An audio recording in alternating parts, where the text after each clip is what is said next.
Olá pessoal, hoje nós vamos nos ater ao estudo de células voltaicas, pilhas e baterias.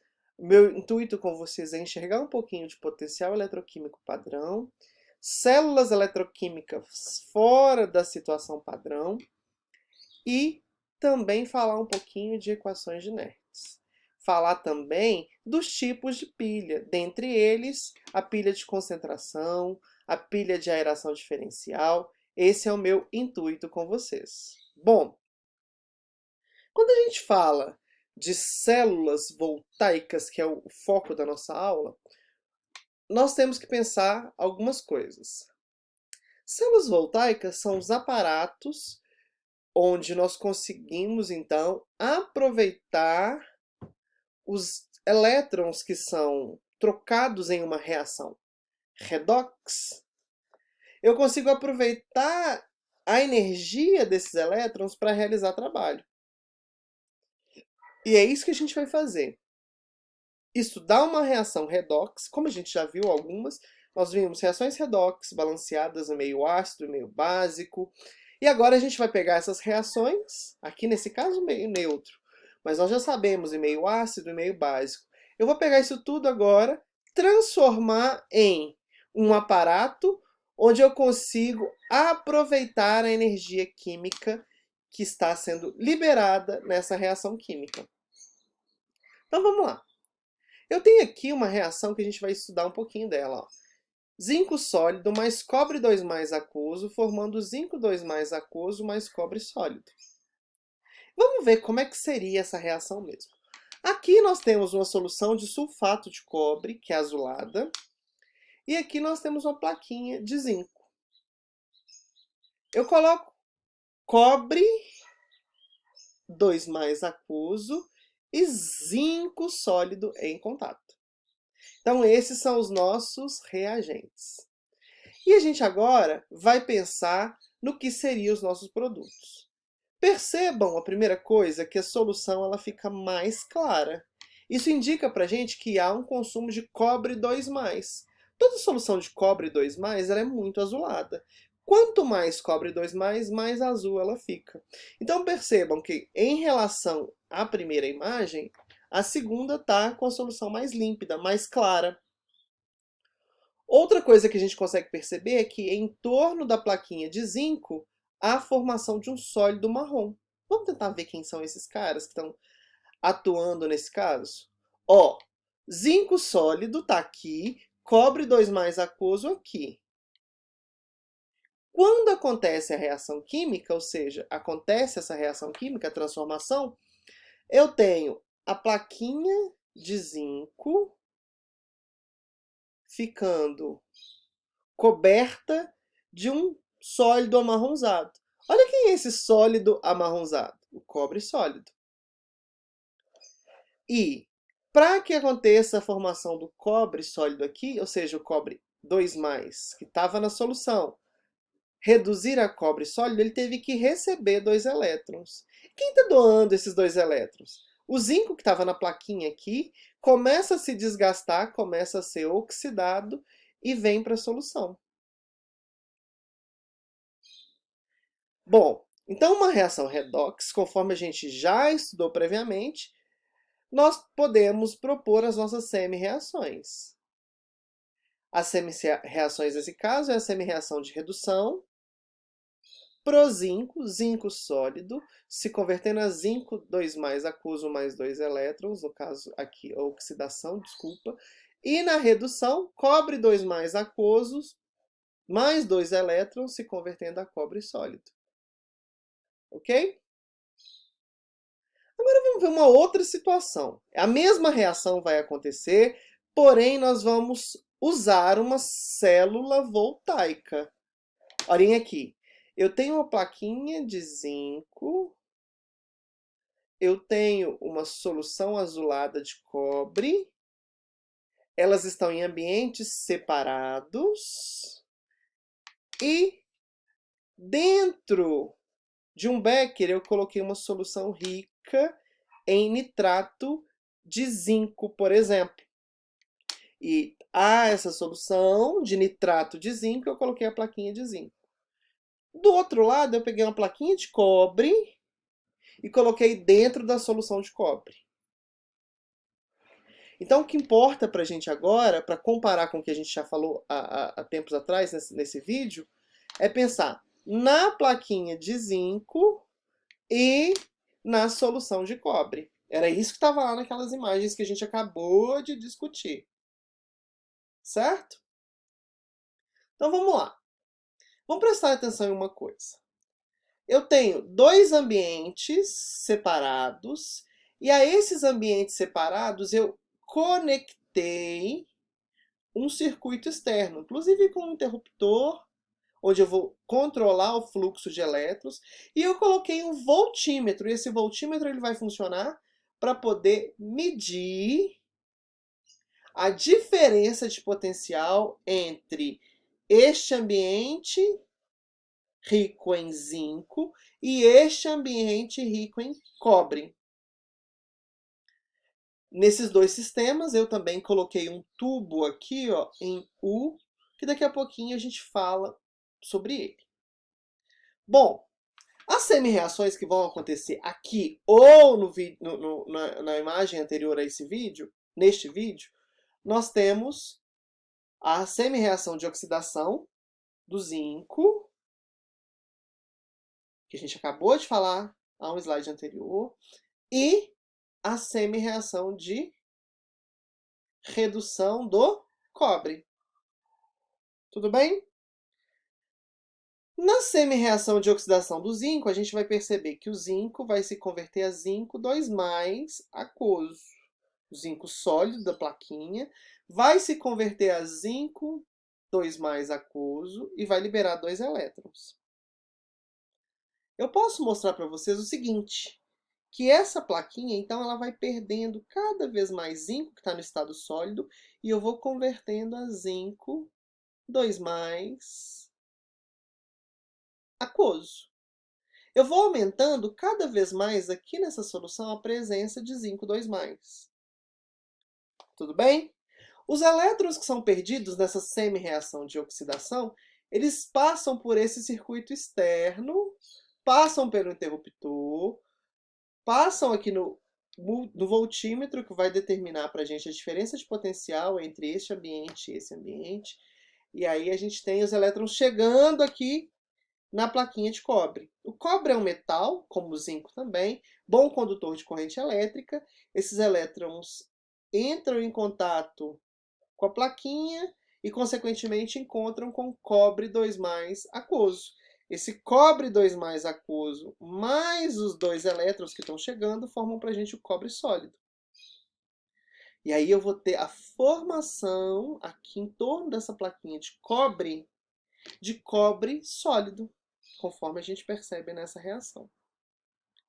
Bom, na célula galvânica, célula voltaica, na pilha galvânica, ou simplesmente pilha, ou simplesmente célula, nós podemos dizer o seguinte: onde acontece a oxidação, nós temos o anodo. Onde acontece a redução, nós temos o catodo. Uma coisa que é importante é que anodo ligado ao catodo por um circuito externo, onde há o fluxo dos elétrons que são perdidos no anodo e eles são recebidos aqui no catodo. E nós temos também um sistema que nós vamos chamar a partir de agora de ponte salina. A ponte salina, ela é uma reserva de cátions e ânions nesse sistema e que fazem a seguinte função. Percebam. Aqui, zinco sólido vai se convertendo a zinco 2+. Então, a gente aumenta o número de cargas positivas nessa solução. Elétrons, naturalmente, não sairiam de lugares cada vez mais positivos, já que existe uma atração entre carga negativa e carga positiva. Para que esses elétrons consigam migrar pelo circuito externo, realizar um trabalho que pode ser medido aqui no voltímetro, chegar ao catodo, realizar a reação de redução do cobre e, enfim, eu preciso enviar via ponte salina, grupos negativos que vão neutralizar sempre o excesso de carga positiva que vai ser formado aqui. Em contrapartida, se nós analisarmos o cátodo, percebam uma coisa. Aqui, as cargas positivas, o cobre 2+, ele vai sumindo, porque o cobre 2+ aquoso recebe os elétrons que estão chegando e vão virando cobre sólido. Ou seja, eu vou sumindo com a carga positiva. A ponte salina, de forma muito inteligente, ela fala assim, olha, prezados, estou mandando para vocês aí agora carga positiva. Porque se você fica positivo, você consegue atrair as cargas negativas dos elétrons que saem lá do nosso anodo. Percebam outra coisa também. Então, a ponte salina ela tem uma função muito nobre na pilha, que é manter as soluções aqui, ó, eletricamente neutras. Tanto no anodo, mandando carga negativa, quanto no cátodo, mandando carga positiva. Percebam uma coisa também que é muito importante para a gente. Essa plaquinha vai se desgastando e essa plaquinha vai sendo aumentada. Então, quais conclusões experimentais a gente consegue tirar desse exemplo? É justamente isso, que existe um fluxo de elétrons que saem do anodo, nesse caso o nosso anodo é uma plaquinha de zinco, e olha aqui é o sinal do anodo. O anodo é sempre negativo. Em uma célula, em uma pilha, o anodo é sempre negativo. Em detrimento à carga negativa do anodo, que é rico em elétrons e que está bombeando elétrons lá para o cátodo é positivo. É ele que atrai, essa carga positiva que atrai os elétrons para cá, para essa região. Ok? Então, conclusões experimentais, que sem ausência, aliás, sem ausência não, com ausência da ponte salina, eu teria isso aqui ficando cada vez mais positivo e os elétrons não iriam sair. Então, não iria existir fluxo de elétrons no circuito externo e, consequentemente, a realização de trabalho. Nós não teríamos, então, a reação acontecendo nesse ambiente. Vamos pegar aqui agora, então, um resumão do que eu falei. Os elétrons se tornam disponíveis à medida que o zinco metálico, a plaquinha de zinco, é oxidada no anodo. O zinco, a plaquinha de zinco é oxidada e a plaquinha, então, perde a massa. Ela vai diminuindo a sua quantidade, já que o zinco que estava sólido está se transformando em zinco aquoso. Isso faz com que eu aumente a concentração de zinco 2+ aquoso na solução, no líquido. O eletrodo de cobre começa a ganhar massa, porque o cobre 2+ aquoso é reduzido e se converte a cobre sólido. Como o cobre é reduzido, o eletrodo começa aqui a plaquinha, começa a ganhar massa e a concentração da solução contendo cobre diminui.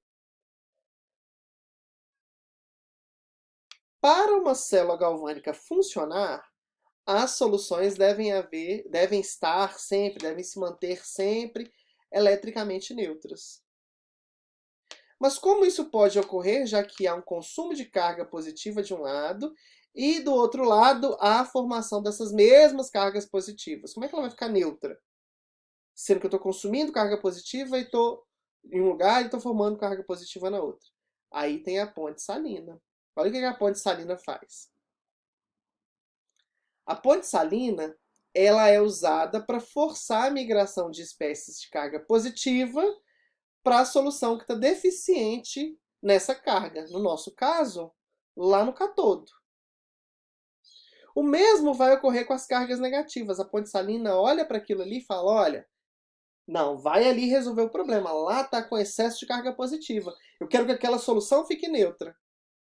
A ponte salina, então, ela consiste em um tubo na forma de U, né, um arcozinho, contendo uma solução de eletrólito. Nesse caso, o nosso eletrólito é o NaNO3, cujos íons não reagem com os outros íons presentes na nossa célula e nem nos eletrodos, e, consequentemente, eles não vão interferir em nada no nosso processo de produção de energia, de obtenção de energia, a partir de uma reação redox. Muitas vezes, esse eletrodo ele é incorporado a um gel, né? E conforme a oxidação acontece lá no anodo e a redução acontece no cátodo, esses íons que estão nesse gel vão para as regiões que eles são requisitados. Então vamos ver aqui um resumo das terminologias que a gente usou para descrever essas células voltaicas. Tá bom? Olha lá. Anodo, cátodo. Anodo é onde acontece a oxidação. O cátodo é o ambiente onde acontece a redução. Eu tenho uma plaquinha, que é o meu eletrodo. Nesse eletrodo eu tenho a carga negativa, porque essa plaquinha aqui é a plaquinha do anodo, no nosso caso zinco. Tem o circuito externo, onde eu tenho fluxo de elétrons. E olha, os elétrons sempre saem do anodo e vão para o cátodo. Lá no cátodo, esses elétrons chegam, fazem a redução. E aí nós temos aqui o aumento dessa plaquinha. A massa dessa plaquinha vai aumentar, enquanto essa plaquinha vai sendo corroída, vai sendo oxidada com o passar do tempo. Ok? Aqui nós temos a nossa barreira porosa ou até mesmo a nossa ponte salina, onde eu tenho ânions vindo para o anodo, ou seja, a carga negativa está vindo para cá, porque a gente tem a formação de carga positiva nessa região. E aqui nós temos o consumo de carga positiva e a ponte salina fala, não, vou mandar cátions para vocês aqui para você ficar eletricamente neutro. Então vamos lá enxergar isso tudo num processo micro. Ó, eu tenho aqui a plaquinha de zinco. Né? Eu peguei um pedacinho, um recorte dessa plaquinha e coloquei aqui. Essa plaquinha, ela perde 2 elétrons. Então os elétrons passam por aqui, nananana, viajam, chegam aqui e alcançam o circuito externo. Esses 2 elétrons que saíram da plaquinha faz com que haja a formação de zinco 2+, ou seja, o zinco se desprende da estrutura da placa. Quando os elétrons fazem a viagem pelo circuito externo, eles chegam lá na plaquinha de cobre. Então, os elétrons chegaram na plaquinha de cobre, era um pedacinho da plaquinha de cobre, e aí tem átomos de cobre aqui em volta, olha, dissolvidos, né? Cátions de cobre. Esses cátions de cobre recebem esses 2 elétrons e viram, por exemplo, cobre sólido, que vai ser incorporado aqui na nossa plaquinha. Por isso essa plaquinha de cobre aumenta de massa e por isso essa plaquinha de zinco vai perdendo massa, vai sendo oxidada. Bom, agora que a gente já entende anodo, cátodo, oxidação, redução, nós temos que pensar em outras coisas importantes para a gente, que seria a força eletromotriz da pilha, ou simplesmente FEM, ou simplesmente DDP. Vamos prestar atenção em uma coisa. Por que os elétrons são transferidos do zinco para o cobre? O que motiva isso? O que faz com que esses elétrons saiam do zinco e migrem para o cobre? Essa tal força diretora. O que faz com que a água que está aqui em cima, olha, de uma cachoeira, despenque rumo ao poço dessa cachoeira? A diferença de energia. Aqui a água tem uma alta energia potencial, ela está muito alta. Quando ela começa a despencar, ela ganha energia cinética e vai abaixando sua energia potencial. É isso que faz com que nós tenhamos o fluxo de elétrons do anodo para o cátodo. É justamente melhorar essa questão de energia. Dessa forma, a gente pode descrever o processo de fluxo de elétrons como um processo de uma queda d'água, por exemplo. A diferença na energia potencial por carga elétrica, ou diferença de potencial simples, ou simplesmente DDP, ela é medida, no caso de células voltaicas, em volts. 1 volt é 1 joule por coulomb. 1 volt, então, é a diferença potencial necessária para fornecer 1 joule de energia para uma carga de 1 coulomb. Bom, a diferença potencial entre 2 eletrodos em uma célula voltaica fornece uma tal força diretora, que empurra os elétrons através do circuito externo. A gente pode chamar essa força diretora de força eletromotriz ou de Fem. Então eu tenho zinco sólido mais cobre 2 mais aquoso. Se eu somar as duas semi-reações de anodo e de catodo, vou gerar para a gente zinco 2 mais aquoso mais cobre sólido. Essa reação tem um potencial, tem uma força diretora, tem uma DDP, tem uma força eletromotriz, ou simplesmente uma Fem, de mais 1,1 volt.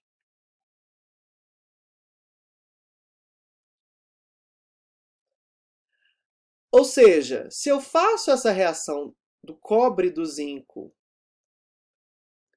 desse jeitinho aqui, olha, eu consigo aproveitar 1,1 volt para realizar trabalho. Agora, se eu faço ela desse jeitinho aqui, eu não tenho circuito externo, eu não tenho absolutamente nada. Eu só tenho contato do zinco com cobre, com a solução de cobre. A reação vai acontecer, mas eu não vou aproveitar isso para produzir energia. Tudo bem? Então, vamos continuar aqui no nosso estudo. Essa força eletromotriz, Fem, diferença de potencial, força diretora, pode ser chamada de potencial da célula. Potencial da célula. Em uma situação muito específica, que é a situação padrão, com esse zero aqui como expoente, nós podemos chamar de potencial padrão da célula. Esses potenciais são medidos em volt, ou seja, voltagem, a diferença de potencial da célula. Para uma pilha espontânea, esse valor aqui de potencial padrão da célula sempre positivo, ou potencial da célula simplesmente. Essa questão de ser padronizada está justamente ligada a uma característica importante das soluções. Tudo que é aquoso deve ter uma concentração de 1 mol por litro, para que nós estejamos nas condições padrão. Outra questão também importante é a pressão atmosférica. Mas para a gente, vamos fixar por enquanto que para eu estar numa situação padrão e calcular o potencial padrão da célula, eu tenho que ter tudo que está em meio aquoso igual a 1 mol por litro. Vamos pensar nas semicélulas. Ou seja, anodo ou catodo. Por exemplo, a força eletromotriz de uma célula galvânica depende diretamente das semicélulas, porque o potencial de uma cachoeira, da gotinha de água que sai lá de cima da cachoeira e cai no poço, depende da distância disso tudo, do topo até o poço. Então, a força eletromotriz de uma célula galvânica vai depender diretamente das semicélulas envolvidas nessa célula galvânica. O potencial da célula é a diferença entre os dois potenciais do eletrodo, um associado ao catodo e outro associado ao anodo. Por convenções, nós vamos usar sempre o potencial de redução, tanto para falar de catodo, mas também para falar do nosso anodo. Então, o potencial padrão da célula vai ser calculado da seguinte forma. Potencial padrão da célula igual ao potencial padrão de redução da reação que acontece no catodo, menos o potencial de redução da reação que acontece no anodo. Como uma célula voltaica envolve duas semicélulas, ou seja, cátodo e anodo, eu tenho, então, que perceber que não é possível medir o potencial padrão de redução de uma semicélula diretamente. Eu preciso ter as duas. Uma, individualmente, eu não consigo fazer. Então, eu preciso ter duas para eu comparar e descobrir o potencial daquele sistema. Faço outro sistema e, por lógica, por matemática, por equações, eu consigo descobrir de cada um o potencial padrão de cada semi-reação em cada semicélula. E aí, o que a gente fez? Para a gente não ficar fazendo sempre um em relação ao outro, um em relação ao outro, e de repente não chegar a um valor fixo, nós criamos um potencial padrão zero, que vai ser a nossa referência, que é do H+, ó, essa reação aqui, 2H+, aquoso, 1 mol por litro, mais 2 elétrons, formando pra gente H2 gasoso, 1 ATM, que também é característico da situação padrão. O potencial padrão disso foi chamado, foi atribuído a zero. A gente chama isso de eletrodo padrão de hidrogênio. Vamos tentar enxergar aqui, ó. Eu tenho uma plaquinha metálica que transfere os elétrons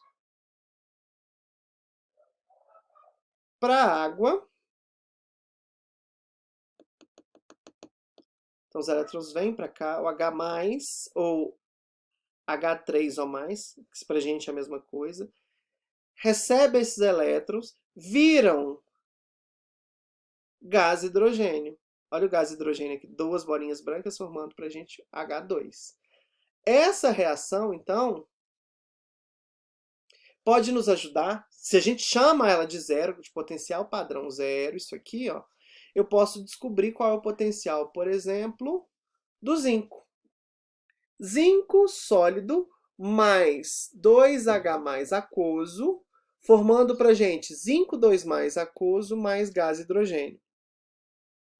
Se eu sei que o potencial padrão de redução de 2H+ para formar gás hidrogênio é zero, eu consigo, usando uma fórmula de potencial padrão da célula, que é igual ao potencial padrão de redução do cátodo menos o potencial padrão de redução do anodo. Se eu monto uma célula voltaica nas condições padrão, usando o eletrodo padrão de hidrogênio, o EPH, e um eletrodo padrão de zinco, eu consigo determinar aqui qual seria o potencial do meu sistema, já que no meu voltímetro, eu vou colocar o voltímetro lá no meu circuito externo e vou determinar a diferença de potencial, o potencial da célula sendo igual a 0,76 volts. 0,76 volts é igual a 0 volt menos o potencial padrão de redução do anodo. Potencial padrão de redução do anodo é igual a menos 0,76. Ou seja, eu posso dizer para vocês que a reação zinco sólido se convertendo a zinco 2+, mais 2 elétrons, que está embutida nesse processo aqui, tem o potencial padrão de redução de menos 0,76 volts. Em contrapartida, o nosso EPH tem o potencial de 0 volt. Olha lá, ó. Então eu peguei, montei o meu compartimento de anodo, plaquinha de zinco, solução de zinco, coloquei aqui agora no becker um sistema de eletrodo padrão de hidrogênio, o EPH, onde eu tenho uma plaquinha metálica. Essa plaquinha metálica pode ser platina, ou eu posso usar o grafite. Isso não influencia em nada para mim, já que platina e grafite são simplesmente bons condutores de corrente elétrica. Os elétrons que saem aqui dessa oxidação, esses dois elétrons que são produzidos, passam pela plaquinha, circuito externo, interruptor, voltímetro, geram essa marcação de trabalho aqui no voltímetro, passam pelo circuito externo, chegam aqui nessa plaquinha de metal, vai simplesmente conduzir corrente elétrica, encontra com H+, a cada 2 H+, que se juntam a essa plaquinha, e os 2 elétrons, a formação do gás hidrogênio. Olha as bolinhas de gás hidrogênio sendo liberadas aqui por esse sistema. Então, portanto, se eu digo que o potencial disso aqui é 0, e eu sei que este valor é igual ao potencial padrão de redução de quem está no cátodo, menos o potencial padrão de redução de quem está no anodo, eu consigo achar o potencial padrão de redução do zinco, que é de menos 0,76 volts. Ok? Bom, então esse tipo de sistema foi feito para várias reações e a gente criou uma tabela onde o eletrodo padrão de hidrogênio foi usado como uma referência com cobre, por exemplo, ou com níquel, por exemplo, ou com ferro, por exemplo, ou com o ferro 3+, mais um elétron, formando ferro 2+, por exemplo. E aí a gente pôde, então, determinar os potenciais padrão de redução para cada uma dessas reações, usando raciocínio análogo ao que a gente fez lá para o zinco no exemplo anterior. Eu tenho aqui, então, olha, os potenciais de redução de cada uma das reações, e eu tenho aqui os potenciais de redução de cada uma das reações. A nossa referência vai ser sempre a reação do hidrogênio, o eletrodo padrão de hidrogênio, ou simplesmente EPH. O que isso quer dizer para a gente?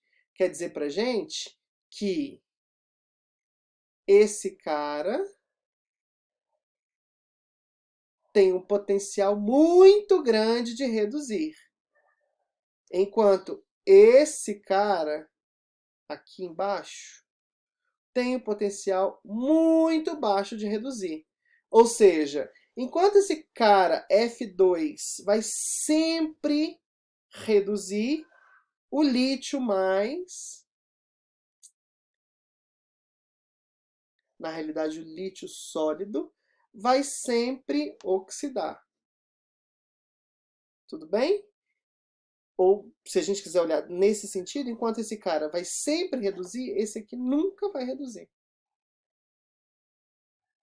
E se a gente quiser olhar de uma outra forma, já que a gente está falando de potencial de redução, se eu pensar no inverso, colocando essa setinha agora para o nosso lado esquerdo, eu posso dizer para vocês que o lítio sólido vai sempre se converter a lítio mais um elétron, porque o potencial de redução dele é muito baixo, ou seja, ele sempre vai oxidar, enquanto esse carinha aqui, ó, o flúor 2Fe- aquoso, tem um potencial tão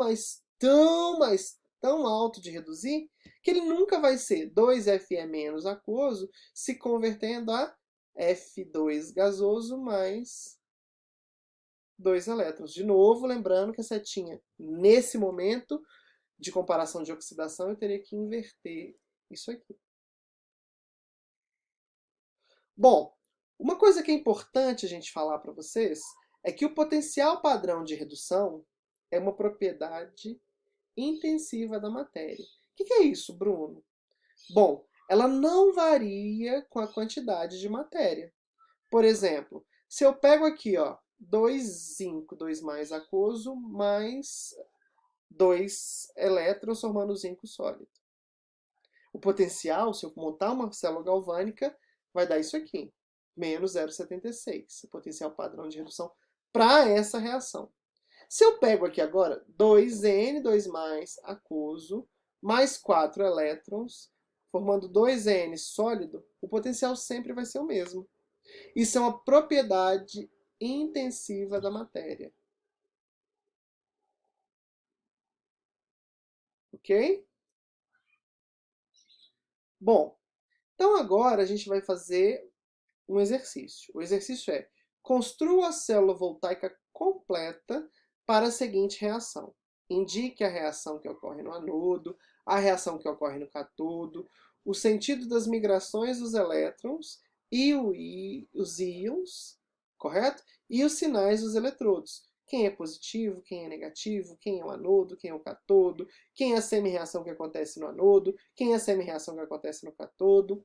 E uma coisa importante é que nós temos o potencial padrão da célula, mais 1,1 volt. Prestem atenção. Ou seja, vocês têm o potencial padrão da célula e vocês já sabem o potencial padrão da reação de oxidação. Zinco sólido se convertendo a zinco 2 mais aquoso mais 2 elétrons. Vamos ver o potencial dela aqui, ó. Menos 0,76. Então, por matemática e usando aquela equação, vocês vão chegar para mim a resposta do potencial padrão da semi-reação de redução, do cobre 2+, mais 2 elétrons, virando cobre sólido. E aí eu deixo com vocês também mais 2 trabalhos. Usando essa mesma ideia, vocês vão ter essas duas essas duas células voltaicas para você construir a pilha para mim. Eu quero que você construa a célula voltaica. A primeira baseada nessas reações, ó. Quem está oxidando é o índio aquoso, formando índio 3 mais aquoso. E quem está, para gente, reduzindo, Br2 líquido mais 2 elétrons, formando 2 Br-. Então, aqui nós temos a nossa redução sendo proposta. O potencial padrão dessa pilha, quando foi feito, foi encontrado mais 1,46 volts. Bom, isso aqui é o total. Agora, matematicamente, vocês vão ter que achar o potencial padrão de redução para o bromo ou para essa reação do índio. Se a gente voltar naquela tabela que eu falei para vocês, onde o valor foi já tabelado, vamos ver se a gente acha o bromo aqui, olha. Aqui, olha. A redução do bromo, Br2 líquido mais 2 elétrons, formando 2 Br menos aquoso. Nós temos já o valor do bromo aqui, ó, que é mais 1,06. Então, vocês vão conseguir encontrar para mim o potencial dessa reação, usando aquela fórmula matemática. Potencial padrão da célula, que é esse valor, é igual ao potencial padrão de redução de quem reduz, do meu cátodo, menos o potencial padrão de redução de quem é o meu anodo. A mesma coisa vocês vão fazer aqui para mim também, ó. Só que aqui vocês vão resolver, vocês vão ver que essa equação está balanceada. Isso aqui é um mais, não menos, ok? E eu quero que vocês montem para mim uma célula voltaica para essa reação. Percebam uma coisa, nem aqui nós temos metais no estado sólido. Aqui em cima não tem nada no estado sólido. Aqui embaixo, no exercício do pratique, a mesma coisa. Não tem nada no estado sólido, exceto o iodo. Mas o iodo, ele não é um metal, ele não vai conduzir corrente elétrica. Então, a gente não vai ter o eletrodozinho que a gente vai colocar ali, não é nenhum metal que vai pertencer às reações químicas, como foi o zinco, como foi o cobre lá em cima. O que a gente vai ter que fazer?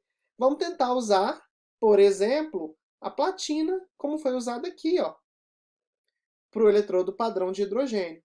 Ou também a gente pode usar um outro instrumento químico, que é o grafite, que atua como um grande condutor de corrente elétrica, e ele é ótimo que ele é barato, e ele é ótimo também que ele é inerte. Tá bom? Então, nesse momento, quando vocês fizerem esse exercício, vocês já vão poder pensar que eu tenho potencial padrão de redução. Quanto mais positivo for esse potencial padrão de redução, quanto mais negativo for o potencial de redução, eu vou ter um maior gap entre esses dois ambientes, ou seja, maior seria o meu potencial padrão da célula. Quando eu tenho potencial padrão de redução mais positivo, é claro que esse cara vai ser meu catodo, ele vai reduzir. Se eu tenho potencial padrão de redução mais negativo, eu tenho aqui implementado para a gente o nosso anodo. Beleza? Então,